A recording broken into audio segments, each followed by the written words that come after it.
This is the Work Smart Hypnosis podcast session number 204, Jon Dwoskin on Executive Time. Welcome to the Work Smart Hypnosis podcast with Jason Linett, your professional resource for hypnosis training and outstanding business success. Here's your host, Jason Linett.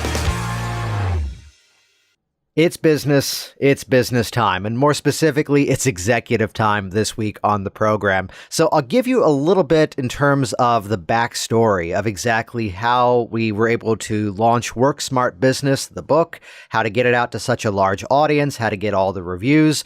And it comes down to a very simple concept of just massive action in terms of, spending about 11 months putting together the actual project, the editing, and at times a little bit of a start and stalling moment of hiring different designers for the book covers, not liking the first round, so hiring another set of designers again, going through multiple edits, multiple revisions, and just, really just refining something over and over and over.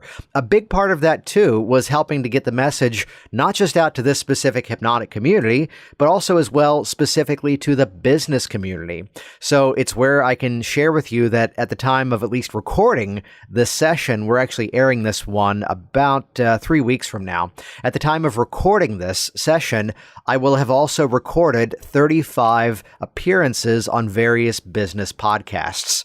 So really branching out into this online radio aspect of things and sharing this message with a much larger audience, a much larger community, which is part of how, again, getting it to a number one spot in the business categories on Amazon in the week of launch and maintaining that for quite some time as well in some of those categories. So it's where along that journey, getting to speak to a lot more business people, a community that I was already fully entrenched in with some of the speaking that I do, a lot of the executive clients that I work, but really using the book as a momentum play to break into the actual community of talking about business with other people who were talking about business, which brings us completely full circle to this week's session, which is someone that I would bet most of you don't know, and don't yet know, that I was on a podcast with Jon Dwoskin, a great program, by the way, called Think Business. And as we did our session, we were talking about, of course, themes of the book, themes of success in terms of the mindset, the strategies aspect of it. But as soon as we wrapped up the recording, I think Jon and I ended up talking for another half hour or so about some interesting through lines around whether it's meditation, whether it's mindfulness, whether it's even hypnosis, which then led to another invite to be on another one of Jon's programs called Think Like a CEO, which, by the way, we're going to link to all these programs in the show notes here at WorkSmartHypnosis.com, the specific listing for this week's podcast session. And it's where extending an invite to go, okay, so you're not necessarily in the hypnosis industry, and to really brand it as what it is, this podcast is what I like to call micro niche. So hypnosis itself is a niche market of people looking for hypnosis or even looking to do hypnosis. But to really chunk it down further, the audience for this specific podcast, the Work Smart Hypnosis podcast, are people in the hypnotic industry who are already doing hypnosis. There are people who find this program who are just curious and getting into it, and they're a smaller part of the audience of this program, but instead, this is really a professionally minded program for the folks already in this industry. So micro niche inside of a niche, as it were. And extending an invite over to Jon to say, let's have you on this program to talk about, from the executive mindset, what are some of those themes that you've picked up over the years? What are some of the ways that getting in touch with this style of work, this way of thinking, has helped to influence your business, and just some of the takeaways? So, again, he's someone who's a bit of an outsider, respectfully, in terms of who the audience of this program typically is. But listen to the one. There's some amazing takeaways, especially to shift that perceptual position in terms of how we look at the work that we do from the client mindset, to hear the results that they're experiencing and now begin to craft our process in such a way that we help them deliver that mindset even faster. I will give you a small respectful disclaimer. There's an incredible reframe in this session where Jon talks about his application of mindfulness into the business world as executive time. Respectfully, that's his. don't take it. But look at the way that, again, by coming up with that little bit of positioning, that little bit of branding, that's what allows you to set yourself apart. So here we go. This is an amazing session. Thank you, of course, to Jon for helping me to spread the word of my book, Work Smart Business, which if you don't yet have a copy, head over to worksmartbusiness.com. That'll actually give you 2 free chapters of the book, plus link over to Amazon to grab either the digital or the print copy. But let's share the stage this week. This is session number 203, Jon Dwoskin on Executive Time.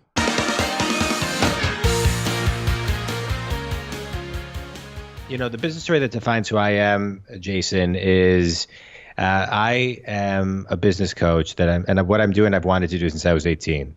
My dad gave me a set of tape sets at 18 called The Psychology of Success by Brian Tracy. Yep. He said, you'll learn more from these people than you will college. I've self-studied from the time I was 18. I'm 46 at the time of this recording. And I've studied every single day since. And I always, from that moment, wanted to be some type of business coach where I could go in and help grow companies. I just was hooked on it. And so it was always my goal. And I started my business now almost 4 years ago, growing companies, businesses, coaching, training, salespeople, managers, CEOs, and just growing companies and training all over the country. And it is something that I've just always wanted to do. And I knew it since the time I was 18.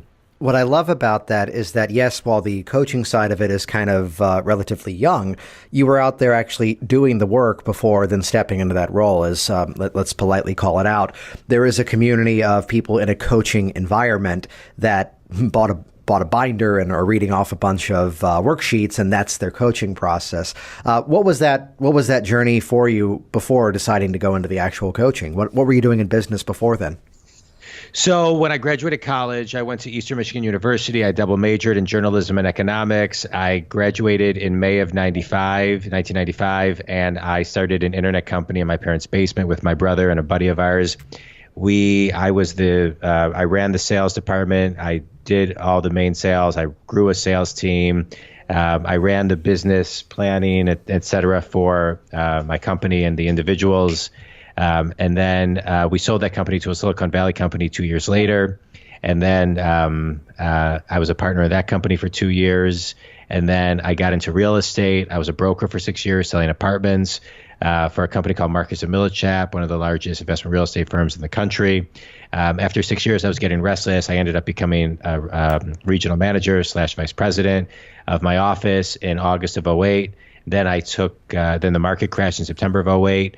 I then grew that office after the market crashed to, over the course of a bunch of years, to 45 agents. At one point, one of the most profitable offices in the country, but always a top company. And always a top office, top line and bottom line. And it was great, and I loved it. And then I was ready after 6 years of that to start my own business. But before I did, I went in-house for a year to help restructure a company.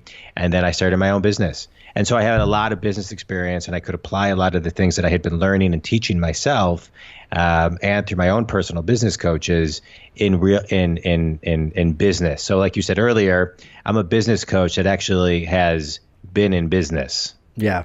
Now, what I love about this is that this is my nickname of it being micro niche. This is a podcast that is going out to people in the hypnosis industry who already do hypnosis. This does often introduce new people to hypnosis. And quite honestly, that's a bio, that's a back origin story, very different than anyone that's ever been shared on here before. And as I'm sure I'll mention in the introduction, part of the intention of having you on here is that we connected. I was on your Think Business podcast, and then we did a few other, thank you. Then a few other projects as well. That it's that mindset that we got onto the topic of meditation, we got onto the topic of hypnosis, and I wanted to have you on here because it's about having also that other perspective that, yes, we can listen to people in my world, but let's use the Harry Potter language. We could also bring in the Muggles and find out what was your user experience? What was it like for you? I mean, how has that been helpful for you? Whether it's the hypnosis, whether it's the meditation, how has that helped to influence or motivate the work that you've done over the years? Sure. Well, I do have access to your course, and I'm excited to take it. And I have watched a couple of the videos, and I love them. Oh, thank you. And so, yeah. So, but as far as meditation goes, meditation's been a huge part of my world. When I met my wife, she was living in Chicago. She's from Michigan. I'm from Michigan. We're in Michigan now with our family. We have 2 kids, and 15 and 12. And I started meditating when I met her. She was going to a holistic doctor who I started going to, who taught me how to meditate. And when I meditated, I just loved it. It was just like I was 27, and so I've been meditating for almost 20 years.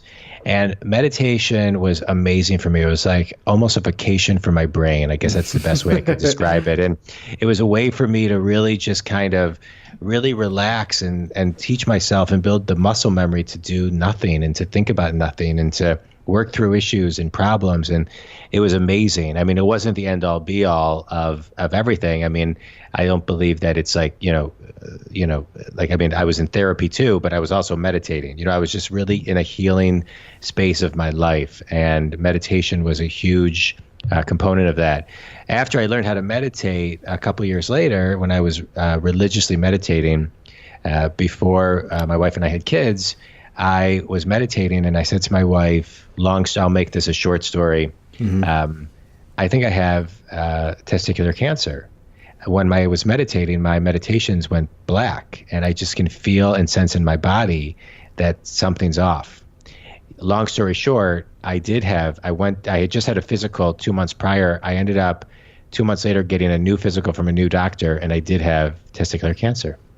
And I really credit meditation and me being in tune with my body and quieting my mind and getting in touch with my senses and my body to not, because had I not done that, I don't know when I would have caught that. Mm-hmm. And so to me, it's always been a very powerful tool to just get me grounded, get me clear, and just work on decreasing the anxiety and pressures of life. Well, I mean, to look at that story, I mean, someone could look at that and say that might have just been coincidence, that might have just been the circumstance, yet there's something to be said around just that mindful ability to tap into something, and we can feel when something's different. We can tell when something is a bit off. And it's where, yes, we can look at hypnosis and meditation, let's say sometimes as categorical words, that inside of it, here's all these forms of meditation. And meanwhile, here's all these forms of hypnosis, that even, to read a book on self-hypnosis, there's so many different options as to how that could play out. I mean, if you had to characterize the style of meditation that you make use of, how would you define that? So when I was first meditating, I was just meditating just to get quiet. I didn't have a mantra. I just was taught about just to breathe and just in through the nose, out through the mouth. I then started taking, I took a Silva Mind class, mm-hmm. and so I started using Silva Mind for many, many years. Almost a decade I used Silva Mind. And then about 4 years ago, I took a Transcendental Meditation class. So I've been doing TM for a while. And so I go between doing TM and there's a Buddhist monk, MD, medical intuitive doctor I go to here in Michigan in Ann Arbor. And his name is Dr. Lou, and he's got some amazing meditations as well. And so I kind of go between doing whatever. I kind of do what my body intuitively feels it needs. So if it needs TM, I'll do TM. If I'll just need to kind of breathe in and out, I'll do that. Or sometimes I'll do Dr. Lou's meditations, which has their own kind of style. So I got away a little bit from the rigidness of only one type of meditation. I'll actually sometimes even do Silva Mind method, because sometimes my body and my mind just needs different things.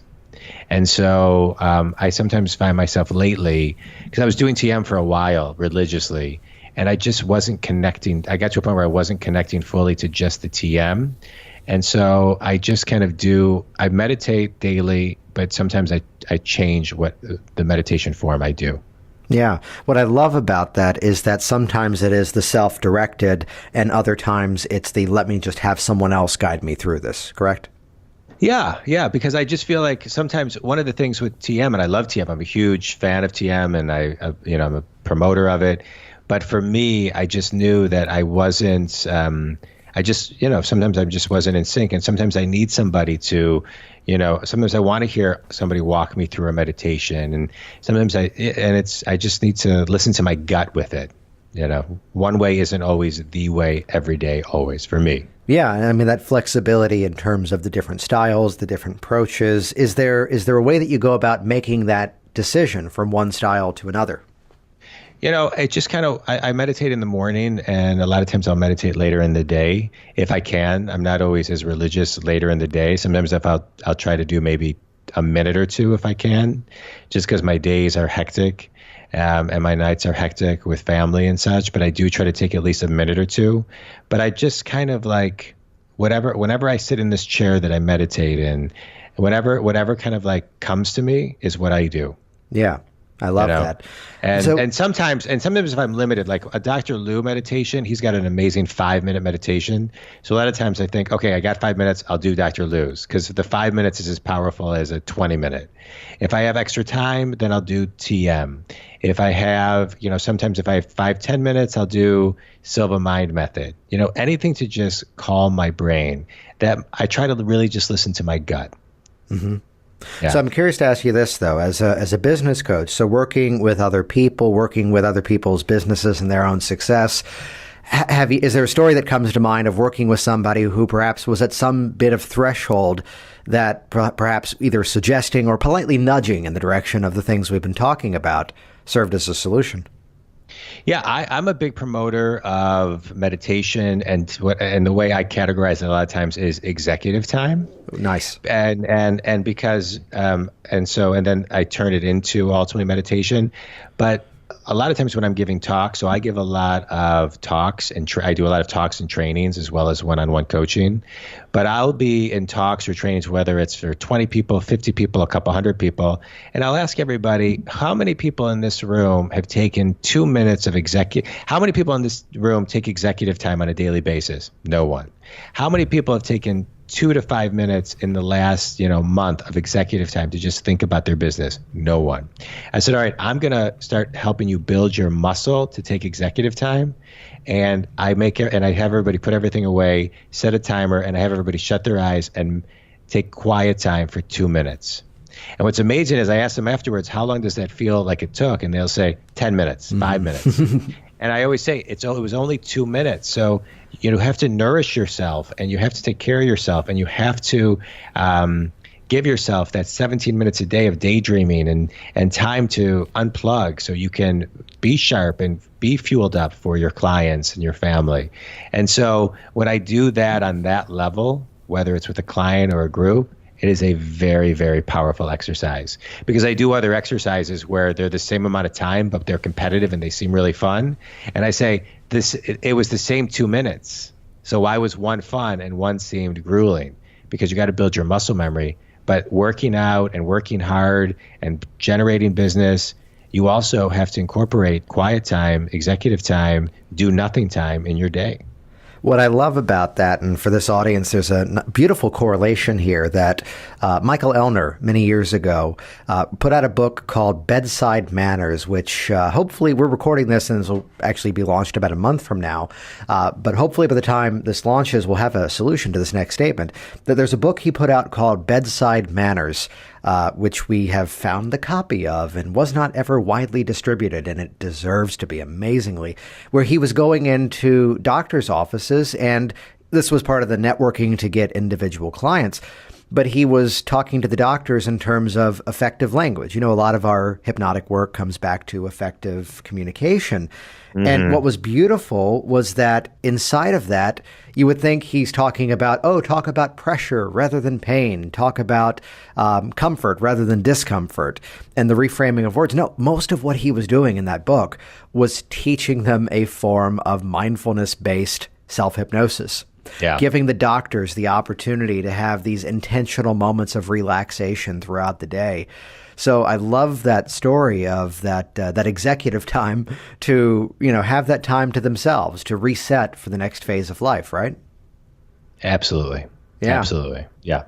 It's so important. It is critical, and I think as mainstream or as quote unquote, I don't even like to say this word, but like trendy as talking about mindfulness and meditation is, people have to get out of the trendiness of it and actually implement it into their life. It's critical to in my opinion, long term, just healthy living. Well, I mean, it helps to highlight too that there's so many moving pieces towards any level of success that, there we are, and we're, yes, perhaps financially sound, and the bank account's filled with money, and there's, in our line of work, there's new clients coming in, we're booking new people for consulting, and things are going well. Yet if we're that ball of stress, if we're horrible to be around everybody that encounters us, let's just say it this way, what's the point? So that self-care, to take care of ourselves, whether it's formal meditation or to draw meditative qualities out of the things that we're doing, to get into that zone and just simply ground ourselves throughout the day. I'm curious to ask, what kind of daily practices do you bring to just the growth of your business in addition to that self-care? Well, I'm a big fan of rituals. So morning rituals and evening rituals for me are a big thing to bookend my day. Waking up, meditating, working out, writing in a journal about lessons learned, what I'm grateful for, my intent for the day, and just being mindful. It's very important for me to kind of tap into a daily reminder of mindfulness and a little bit of prayer, because I just think it is, I need to get kind of plugged in universally, because I'm a big believer that what I do as a business coach, I use my intuition a lot. I mean, I have a lot of tools and business practices that I give clients, and we have ideas, and but when I'm with a client, I am 150% focused, and we are generating ideas, new ways of doing things, getting things structured, getting things formatted. And so I need to be kind of sharp and grounded on a daily basis to do my work. And so I find that bookending my days with rituals are a critical key to my success. Yeah. So coming in from someone who's seen a lot of success in your own businesses and your own work and helping other people to do that now, while a bit of an outsider perhaps to the hypnotic profession, if you had to drill down, what are those things that it takes for someone to become a success? What does it take for someone to get a business up in motion? If you had to kind of drill it down to like 2 or 3 points, Yep. What would you say that focus needs to be on? A very detailed plan, discipline, resilience, and hard work, consistency, and dedication of working your plan. Because the people who don't have a plan, then they never get anywhere, or they don't get as far as they want to, or they don't accelerate it like they should. And so it's so important to have and understand the vision, the mission, your values, where you're going, what your 3-year plan is, reverse engineering the specific and measurable detail, and all the nitty-gritty things you need to do on a daily basis, and how you're going to grow, and what you're going to grow, and who your target audience is, and what their pain is, and how you're messaging to them, and what your marketing campaign is. I mean, everything about a business, all the components, and really understanding who you are and what your unique ability is to grow not only your business, but the people within your own internal business and your external client, and really getting really keyed into all of that, and making sure that your business is in alignment with who you are. And so it's almost becomes soul work, not a job. I love that. And especially the fact that, we could have simplified that all to go, oh yeah, just make sure on Facebook. No. What was the line from the graduate? Oh, plastics. That's the secret of the future. No, to look at it's that you're right in terms of that personal brand of things. And I'm actually perfectly timing sitting next to a copy of Michael Gerber's book, The E-Myth Revisited. The classic line of be sure to work on your business, not just in your business. That yes, Correct. It does. Absolutely. Yes. It does become a reflection of who we are.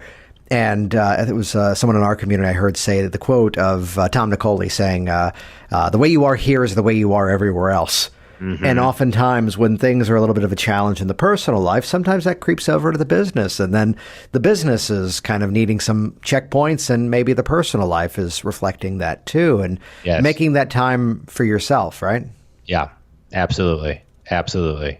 It's so important. You got to take time for yourself. And it all goes back to meditation and executive time, taking time to plan for you. Don't wait until you're so busy that you get lost in taking care of everybody else, right? It's no different. I know it sounds cliche-ish, but it's like being on a plane. If your plane goes down, you put your mask on first so you can take care of other people. Take care of yourself.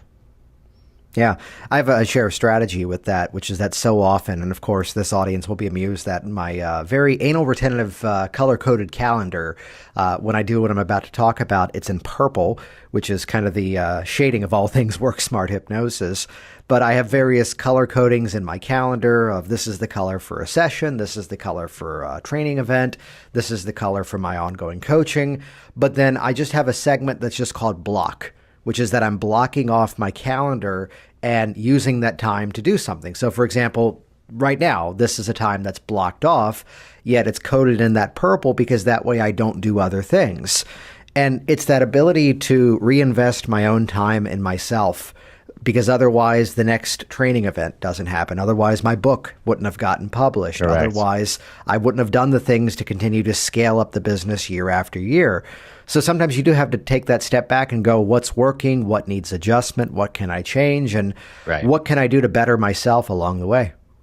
Yeah. Yeah. Okay. Yeah. I love it. I mean, I agree. Always be better in yourself. That's a standard of mine. I always want to be better today than I was yesterday. Beautiful. So let's bring it on home with, I love the journey kind of starting off with the conversation of being gifted a Brian Tracy program. If you had to make a few recommendations to some either recommended reading or listening that perhaps this audience hasn't encountered yet, what would you mention? So I'm reading a couple books right now that are absolutely amazing. And so there's a couple, of course, one of some of my all-time favorite books, like The Richest Man in Babylon and Think and Grow Rich, and but some of my Emotional Intelligence by Daniel Goleman, some of my all-time favorites, and I think those are great. But I'm reading a book right now that is absolutely amazing. It's called Can't Hurt Me by David Goggins. He's a former Navy SEAL, and he's just, can I swear on this? Yeah, go for it. He's just a badass motherfucker. And he is like so inspiring. And every time I listen to him speak, it's like, it drives me to like want to like just be better. And it's just amazing. And another book called Never Split the Difference, which is a great negotiating book by Chris Voss.